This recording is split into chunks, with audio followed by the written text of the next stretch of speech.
Hello guys, ഞാനും ചേട്ടായും അമ്പാടിയും എല്ലാവരും കൂടെ വാട്ടർ മെട്രോയിൽ കയറാൻ പോവാണ്. ഞാൻ ഭയങ്കര എക്സൈറ്റ്മെൻറ്റിലാണ്. കാരണം ഞാൻ ആദ്യമായിട്ടാണ് വാട്ടർ മെട്രോയിൽ കയറാൻ പോകുന്നത്. പക്ഷേ അത് ഒത്തിരി നേരം നീണ്ടു നിന്നില്ല. അവിടെ ഭയങ്കര തിരക്കായിരുന്നു. വണ്ടി പാർക്ക് ചെയ്യാൻ കുറേ നോക്കി, ഒരിടത്തെ സ്ഥലമില്ലായിരുന്നു. പിന്നെ നമ്മൾ ആ പ്ലാൻ ഡ്രോപ്പ് ചെയ്തു. നമ്മളോർത്ത് വൈപ്പിൻ ബീച്ച് വരെ പോകാമെന്ന്. പിന്നെ അങ്ങോട്ട് പോയിക്കൊണ്ടിരിക്കുകയാണ്. ഇതൊക്കെ കാണാൻ നല്ല രസമില്ല ഗൈസ്. ഇവിടെയൊക്കെ എനിക്ക് ഭയങ്കര ഇഷ്ടപ്പെട്ടു പോകുന്ന വഴിക്ക്. പിന്നെ ബീച്ചിലാണെങ്കിലും പോകാമല്ലോ. ഞാൻ പണ്ട് പോയതാണ് ബീച്ചിലാണ്. പിന്നെ ബീച്ചിൽ പോകാനും ഭയങ്കര സന്തോഷമൊക്കെ ആയിരുന്നു. ഈ വഴിയൊക്കെ എനിക്ക് ഭയങ്കര ഇഷ്ടപ്പെട്ടു ഗൈസ്. നമ്മൾ ഈ കോട്ടയത്തു നിന്ന് ഈ കൊച്ചിയൊക്കെ വന്നപ്പോഴത്തേക്കും നമ്മൾ അവിടെ മൊത്തം ഈ കാടും മലയും മഞ്ഞൊക്കെ ആണല്ലോ. അവിടെ നിന്ന് ഇങ്ങനെ ഈ വെള്ളവും കടലും ഇതൊക്കെ കാണുമ്പോൾ ഭയങ്കര വലിയ സംഭവം പോലെയൊക്കെയാണ്. അപ്പോൾ അതൊക്കെ ഇങ്ങനെ കണ്ട് ഞാൻ കുറേ വീഡിയോ ഒക്കെ എടുത്തു. വീഡിയോ നല്ല ഷേക്കൊക്കെ ആവുന്നുണ്ടായിരുന്നു. എന്നാലും ഞാൻ ഉള്ളതുപോലെയൊക്കെ എടുത്തിട്ടുണ്ട്. അതിൻ്റെ ഇടയിൽ ഞാനിങ്ങനെ കുഞ്ഞ് ഐലൻഡ് പോലത്തെ ഒരു സ്ഥലം കണ്ടു. അതാണ് നിങ്ങളിപ്പോൾ ഈ കണ്ടുകൊണ്ടിരിക്കുന്നത്. ഈ വീഡിയോയിൽ കാണാൻ വലിയ രസമൊന്നുമില്ലെങ്കിലും അതിൻ്റെ നമ്മൾ നേരിട്ട് കാണാൻ നല്ല ഭംഗിയുണ്ടായിരുന്നു. അപ്പോഴാണ് എൻ്റെ കണ്ണിൽ ഈ വായനക്കൂട് എന്ന് പറഞ്ഞൊരു സംഭവം കണ്ടേ. ഒരു ഫ്രിഡ്ജാണ് ഗൈസ്. അതിൻ്റെ അകത്ത് ബുക്കൊക്കെയാണ്. ഒരു സ്കൂളിൻ്റെ ഫ്രണ്ടിൽ. നമ്മുടെ ഇവിടെയൊന്നും അതില്ലല്ലോ. പിന്നെ ഈ മരം കണ്ടോ, മറ്റേ എസ്തറ്റിക്കുകാരുടെ മരം ഇല്ലേ, എസ്തറ്റിക്സ്കാരുടെ, അങ്ങനെയാണ് ആ എസ്തറ്റിക്കുകാരുടെ അവർ ഫോട്ടോ എടുക്കുന്ന മരം. കാണുമ്പോൾ എനിക്ക് അവരെയാണ് ഓർമ്മ വന്നത്. എല്ലാവരുടെയും സ്റ്റോറിയിലൊക്കെ കാണുമല്ലോ. പിന്നെ അവിടെ 1/4 മണിക്കൂർ ബ്ലോക്കായിട്ട് ഞങ്ങളവിടെ സ്റ്റക്കായിട്ട് നിന്നു. പിന്നെ അവിടെ നിന്ന് തിരിഞ്ഞ് വേറൊരു ഷോർട്ട് കട്ട് വഴി പൊയ്ക്കൊണ്ടിരിക്കുന്നതാണ് നിങ്ങളിപ്പോൾ കണ്ടുകൊണ്ടിരിക്കുന്നത്. നമ്മൾ ബീച്ചെത്തി. അവിടെയും പാർക്ക് ചെയ്യാൻ വലിയ സ്ഥലമൊന്നും ഇല്ലായിരുന്നു. പിന്നെ അവിടെ ഇറങ്ങിയിട്ട് ചേട്ടായി കൊണ്ട് വണ്ടി വേറെ എവിടെയോ കൊണ്ട് പാർക്ക് ചെയ്തു. ഞങ്ങൾ പിന്നെ അതിൻ്റെ അകത്തോട്ട് കയറി. ഞങ്ങളോട് പൊക്കോളാൻ പറഞ്ഞു. അല്ലെങ്കിൽ പിന്നെ ഞങ്ങളവിടെ പോസ്റ്റായിട്ടിരിക്കണ്ടേ. പിന്നെ ഞങ്ങളങ്ങോട്ട് നടന്നു പോയി. അതിൻ്റെ ഇടയിൽ അമ്പാടിൻ്റെ ഒരു വീഡിയോ ഒക്കെ എടുത്ത് നടന്നു വന്ന് അറിയാത്ത പോലെ നടന്നു പോയിക്കൊണ്ടിരിക്കുകയാണ് ഗൈസ്. ഇത് കാണാൻ നല്ല രസമില്ലേ. ബീച്ചിൻ്റെ 2 സൈഡിൽ ഇങ്ങനെ എന്തോ സംഭവം ഉണ്ടായിരുന്നെന്ന് എനിക്കറിയില്ല. നമ്മളെ ബീച്ചിൻ്റെ അകത്തോട്ട് കയറി. നല്ല പാടായിരുന്നു നടക്കാൻ.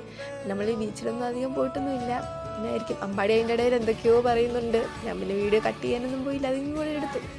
ബീച്ച് കണ്ട ആക്രാന്തത്തിലാണ് ഗൈസ്. നീ ഓടിപ്പോയി ഓരോ കൊപ്രായങ്ങളൊക്കെ കാണിച്ചുകൊണ്ടിരിക്കുന്നത്.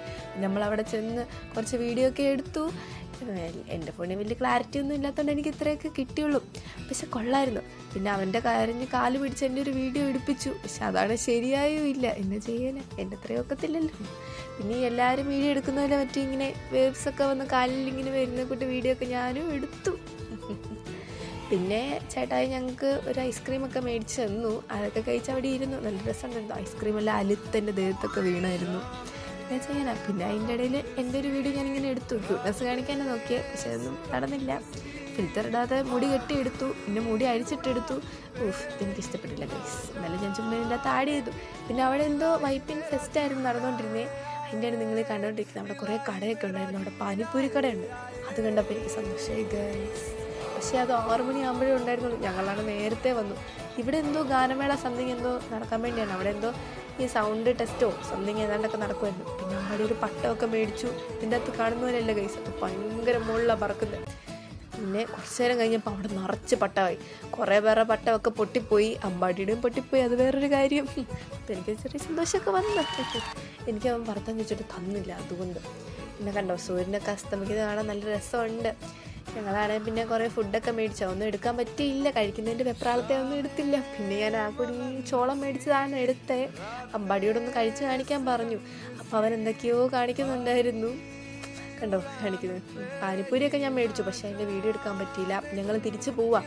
കാർണിവലിൽ കയറണമെന്നുണ്ടായിരുന്നു. പക്ഷെ പറ്റിയില്ല. വേഗം പോകണമായിരുന്നു. കുറേ നേരമായിരുന്നു വന്നിട്ട്. പിന്നെ നമ്മൾ ആ കയറി വന്ന ബ്രിഡ്ജായത്. സന്ധ്യയൊക്കെ ആയപ്പം കാണാൻ നല്ല രസമുണ്ടായിരുന്നു ഗൈസ്. അവിടെ മറ്റേ ഈ ബോട്ടൊക്കെ വന്ന് കിടന്നിട്ട് കൊള്ളായിരുന്നു. പിന്നെ പോകുന്ന വഴിക്ക് നമ്മളവിടെ എന്തോ ഉത്സവം പോലെ കണ്ടു. ഇതാണ് അവരിങ്ങനെ എന്തോ ഘോഷയാത്ര പോലെ പോവുമായിരുന്നു. ഈ 41 അങ്ങനെ എന്തോ സംതിങ് ആണ്. അതിൻ്റെ എന്തോ പരിപാടിയായിരുന്നു. ഈ ബ്ലോക്കിൻ്റെ ഇടയിലാണ് ഞാൻ വീഡിയോ എടുത്തേ. അപ്പോൾ എനിക്ക് മൊത്തമൊന്നും കിട്ടിയില്ല. പിന്നെ നമ്മൾ അവിടെ നിന്നും പോയി. കുറേ ലേറ്റൊക്കെ ആയായിരുന്നു. നല്ല വിശക്കൊന്നും ഉണ്ടായിരുന്നു. അപ്പോഴാണ് ഞാൻ അവിടെ ഒരു പള്ളി കണ്ടത്. അത് കാണാൻ നല്ല രസമുണ്ടായിരുന്നു. നല്ല ലൈറ്റും കുറേ സ്റ്റാർ ഉണ്ടായിരുന്നു. ഞാൻ അതിൻ്റെ വീഡിയോ എടുത്തിട്ടുണ്ട്. കണ്ടോ ഗൈസ്, കാണാൻ നല്ല രസമുണ്ട്. എത്ര സ്റ്റാറാകത്തെ തൂക്കിയിരിക്കുന്നത്. പിന്നെ നമ്മൾ വീടൊക്കെ എത്തി. മൊത്തത്തിൽ മടുത്തായിരുന്നു. പിന്നെ വീട്ടിൽ വന്നപ്പോൾ അവിടെ കുറേ പടക്കം പൊട്ടുന്നു കാണുന്നത്. എവിടെയോ പെരുന്നാളോ എന്തോ കണ്ടാണ്. അപ്പോൾ ഇന്ന് ഇത്രയൊക്കെ ഉള്ളൂ ഗൈസ്. Okay bye.